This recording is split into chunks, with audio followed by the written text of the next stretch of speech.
Üçüncü gün başa düşdüm ki, müharibədə qalib gələ bilməyəcəyik. Yeni Sabah məlumat verir ki, bunu Ermənistan Respublikasının ikinci prezidenti Robert Koçaryan TV5 telekanalına müsahibəsində deyib. O belə qeyd edib, ikinci gün Qarabağda idim və gördüklərim məni 1-2 gün ərzində inandırdı ki, biz bu müharibəni uduzacağıq. 2 həftə Qarabağda oldum və hər gün Arkadi Qukasyan və Bako Saakyan vasitəsilə Arayik Arutunyanı inandırmağa çalışırdım ki, müharibəni dayandırmaq üçün mümkün olan hər şeyi etsin.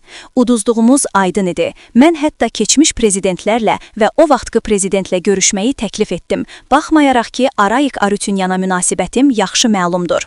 Müdafiənin təşkili baxımından çox konkret təkliflərim var idi və təbii ki, müharibəni mümkün qədər tez dayandırmaq üçün mümkün olan hər şeyi edirdim.